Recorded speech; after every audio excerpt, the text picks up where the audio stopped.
오늘 말씀의 제목은 은혜를 음행으로 갚다라는 제목으로 하나님의 말씀을 나누겠습니다. 은혜를 음행으로 갚다입니다. 에스겔 16장에서는 하나님께서 에스겔에게 예루살렘의 과거의 모습을 은유적으로 말씀하셨습니다. 즉 예루살렘을 여인으로 의인화해서 그의 태생부터 지금에 이르기까지의 모습을 말씀하신 것입니다. 16장 오늘 본문 좀 앞쪽 부분의 내용을 보면 예루살렘은 태생이 부정한 그러한 태생이었습니다. 16장 3절에서 그가 태어난 곳은 가나안이고 그의 아버지는 아모리 사람이고 어머니는 헷 사람이라고 했습니다. 한마디로 이방인 태상입니다. 게다가 불쌍히 여기는 사람이 없이 천하게 들판에 버려진 아이와 같은 예루살렘이었다라고 하셨습니다. 그러나 하나님께서 그 아이를 불쌍히 여기셨습니다. 긍휼하신 사랑이 있으셨기에 16장 6절에서 너는 피투성이라도 살아있으라. 정말 귀한 말씀이죠. 너무 아이인데 버려진 그 아이를 하나님께서 귀하게 보시고 너 제발 살아있어라 그렇게 사랑으로 돌보셨고 그 아이는 결국 성장해서 아름다운 여인이 되었습니다. 하나님은 그녀에게 아름다운 옷을 입히고 장신구로 치장해 주시면서 왕후로 삼아서 그분의 아내로 맞아주셨습니다. 역사 속에서 예루살렘이 실제로 그랬죠. 다윗의 때에 하나님께서 이전에 여부스 사람에게 속해 있던 예루살렘을 택하셔서 이스라엘의 거룩한 도성이 되게 하셨습니다. 솔로몬 때에는 하나님의 성전이 예루살렘에 지어지면서 그야말로 영적인 성지가 되었습니다. 예루살렘은 영적으로나 또 정치적으로나 하나님을 왕으로 모시며 사는 하나님의 신부였습니다.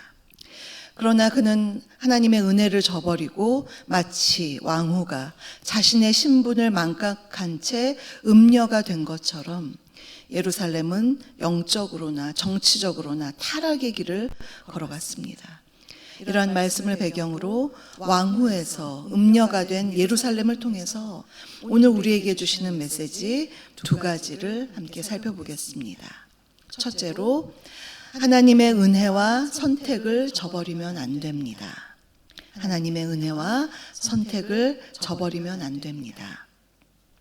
예루살렘은 하나님의 은혜를 받고 모든 사람이 부러워하는 아름다운 도시가 되었지만 오늘 본문 15절부터 22절까지를 보면 하나님께 받은 그 풍족한 은혜를 잊어버린 채 하나님의 선택을 받은 자답지 않게 은혜를 음행으로 갚는 행위를 저질렀습니다. 16절에서 예루살렘은 하나님께서 주신 옷으로 산당을 꾸몄다라고 했습니다. 그 산당에서 음행을 행했습니다.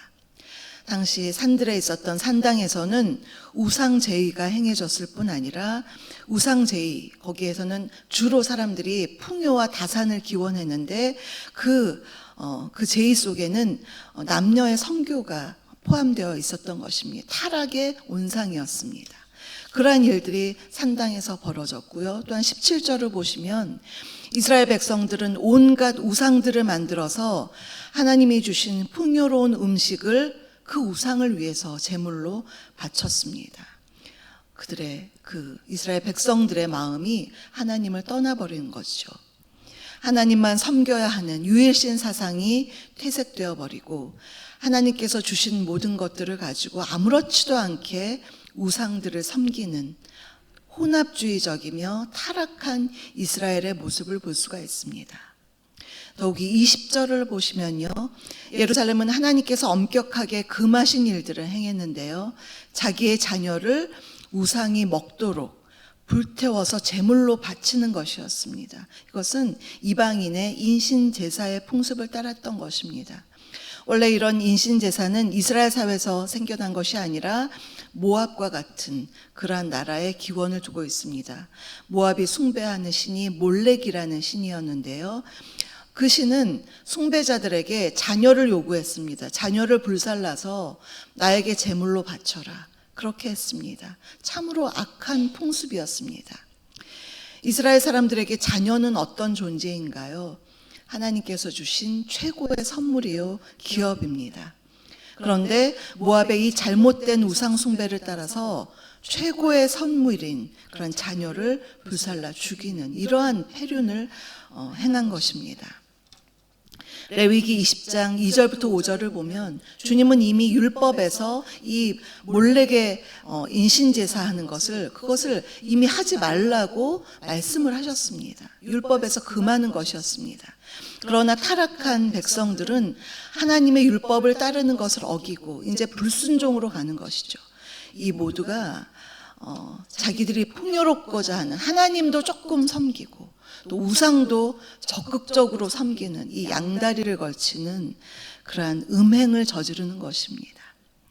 이러한 모습을 보시는 하나님의 말씀이 22절 오늘 요절에 나타나 있는데요. 제가 읽겠습니다. 내가 어렸을 때에 벌거벗은 몸이었으며 피투성이가 되어서 발짓하던 것을 기억하지 아니하고 내가 모든 가증한 일과 음란을 행하였느니라. 하나님의 특별하신 선택, 또 하나님의 특별하신 은혜를 받아서 왕후까지 되었는데 자신의 신분을 망각하고 하나님이 싫어하시는 일을 과감하게 행하는 어리석은 예루살렘에 대한 탄식을 주님께서 말씀하고 계십니다. 사랑하는 성도 여러분, 우리가 하나님을 선택하고 또 종교를 내가 선택하는 것 같고 내가 하나님을 믿는 것 같지만 실은 하나님께서 우리를 선택하신 것입니다. 주님께서 우리를 선택하시고 부르시고 또 우리에게 믿음까지 주셨습니다. 열심히 믿고자 해도 도대체 믿지 못하는 분들이 계시는데요. 성경이 믿어지고 주님이 믿어지게 이 새벽에 나오신 거 아닙니까? 이렇게 믿을 수 있는 것 다 주님께서 믿음까지 주시고 그래서 너는 내 것이다. 주님께서 우리를 불러주셔서 이 시간까지 한 걸음 한 걸음 정말 우리가 갓난아기 그 피투성이 때부터 주님께서 찜하셔서 선택하셔서 이때까지 인도해 주신 것입니다. 우리가 좀 아까 전에 찬양했는데 하나님의 은혜로 이 쓸데없는 자 왜 구속하여 주는지 난 알 수 없도다. 제가 특별히 잘한 거 없는데 주님께서 저를 선택하시고 돌보시고 이제까지 이끌어 주셨군요. 이것이 우리가 정말 은혜 받은 자로서 우리가 할 수 있는 그러한 고백입니다. 감사의 고백입니다. 그러나 때로 우리가 하나님의 사랑을 망각하고 하나님보다 다른 것들을 더 사랑하면서 의지하고 살지는 않습니까? 하나님이 기뻐하시는 것보다 내가 하고 싶은 대로 내 맘대로 하는 것.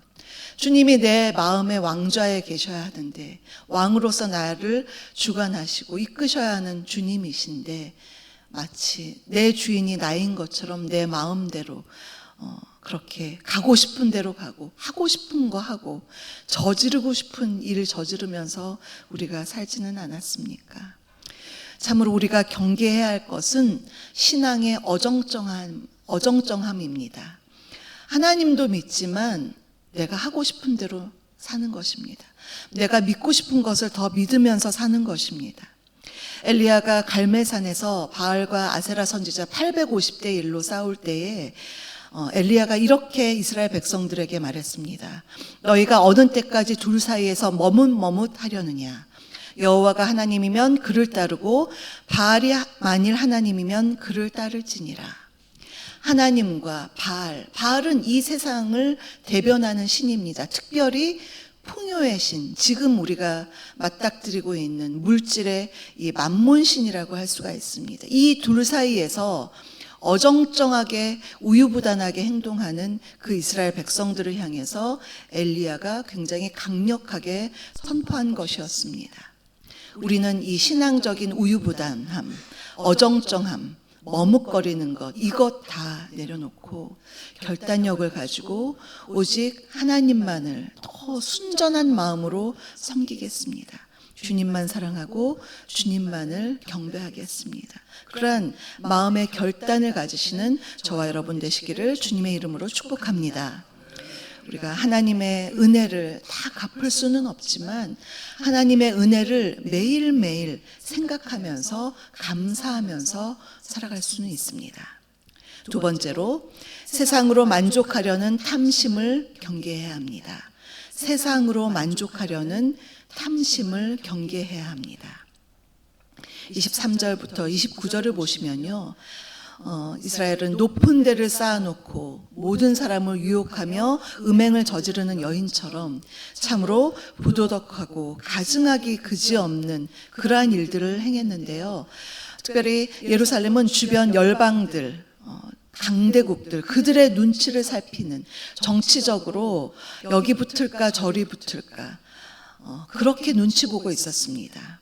이스라엘을 진정으로 이끄시는 하나님께 물어보고 하나님의 뜻을 따르기보다는 이미 하나님은 등져버리고 그 말씀은 떠나버리고 다른 열강국의 눈치를 보고 있는, 그래서 애굽에게 붙었다, 아수르에 붙었다, 또 바벨론에게 붙었다, 이렇게 하는 그 모습을 보고서 이것은 마치 남편을 두고서 바람을 피우는 그런 음녀와 같다라고 주님께서 말씀하시는 것입니다. 이스라엘이 애굽과 아수르와 바벨론의 정치적인 눈치와 또 영적으로는 그들의 이방 우상을 들여와서 그들을 의지하고 섬기면서 그들의 힘과 권세를 의지한 것, 이 모두가 마음에 탐욕이 가득한 것입니다. 하나님으로는 채워지지 않는다라고 하는 그러한 세상에 대한 탐심이 가득한 이스라엘의 모습이었습니다. 자신의 남편, 왕이신 남편, 하나님은 의지하지 않고 왕후가 음료로 전락해서 참으로 수치스럽고 비참하게 전락한 것이었습니다. 우리가 이 세상을 살아갈 때 정말로 경계해야 되는 것, 그것은 탐심의 마음입니다. 특별히 물질적인 것일 수 있습니다. 주님은 우리에게 항상 자족하라고 말씀을 하셨습니다. 그것이 능력이다. 궁핍에 처했든지 부요함에 처했든지 내게 능력 주시는 자 안에서 내가 모든 것을 할 수 있습니다. 내가 가난해도 주님께서 나를 사랑하셔서 살게끔 하시는 거 제가 믿습니다. 제가 부요해도 겸손한 마음으로 이 물질을 가지고 하나님이 기뻐하시는 것에 쓰겠습니다. 그것이 물질을 가진 자의 능력인데, 계속해서 물질적인 탐욕을 우리가 꿈꾸는 건 맨날 부족하고 맨날 없는 것만 묵상하고 있고 주변을 기웃거리는 마음, 그것이 바로 우리 내면에 있는 탐심이 작동하는 것입니다. 또한 여러 가지 탐심이 많이 있죠. 육신의 정욕, 안목의 정욕도 있습니다. 우리가 눈으로 채워졌으면 좋겠다라고 탐심을 품는 것도 있지만, 다른 사람의 눈에 내가 근사하게 보이기 원하는 그런 인정 욕구의 탐심도 있습니다. 교회에서나 사회에서나 우리가 뭔가를 봉사할 때, 우리가 특별히 교회에서 봉사할 때 정말 하나님의 은혜에 너무 감사하죠. 우리를 구원하신 것만으로도 너무 감사하고 매일 동행해 주시고 은혜 주시는 것도 너무 감사해서 감사의 마음으로 주님의 몸된 교회를 섬기고 성도들을 섬기고, 이것은 정말 주님 앞에 아름다운 열매입니다. 그런데 하나님을 바라보는 것이 아니라 사람들의 인정을 받고 싶어서 좀 알아주지 않으면 섭섭해하고, 그런 마음들이 우리 저변에 깔려 있다면 이미 하나님의 은혜를 잊어버리고 있는 것입니다. 우리가 경계해야 하는 것은 그러한 우리들의 육신의 정욕, 안목의 정욕, 이생의 자랑이라는 그러한 탐심들입니다. 이러한 것들은 온전히 우리의 정과 욕심을 십자가에 못 박고 늘 주님을 우리의 중심에 주님으로 모시고 살면서 자족하고 감사하는 것이 주님이 기뻐하시는 뜻입니다.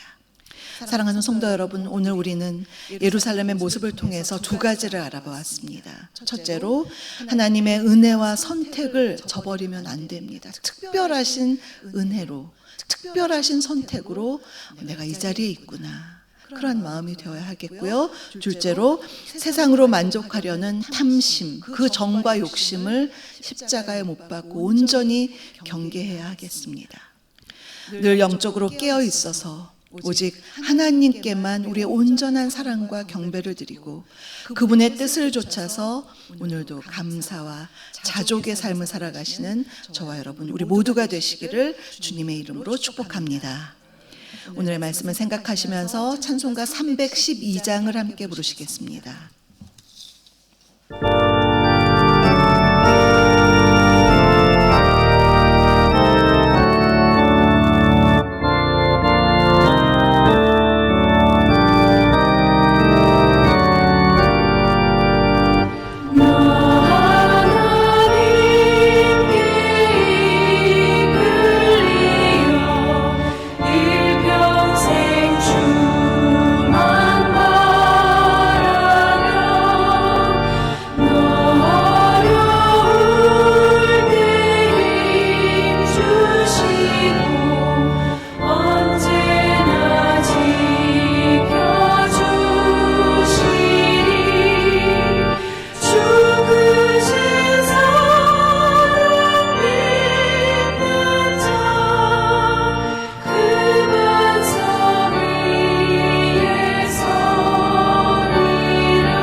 지금은 우리 주 예수 그리스도의 은혜와 하나님 아버지의 담없는 사랑하심과 성령님의 내주 교통 충만케 하심이 하나님이 택하셔서 부르시고 인도하여 주신 그 사랑에 늘 감사하면서 언제나 주님만을 섬기고 주님만을 따르기로 다시 한번 더 굳게 다짐하는 사랑하는 우리 성도님들 머리머리 위에와 그 가정과 일터 위에 우리 주사랑교회 위에 이 나라 이 민족 위에 지금부터 영원토록 함께 하옵시기를 간절히 축원하옵나이다.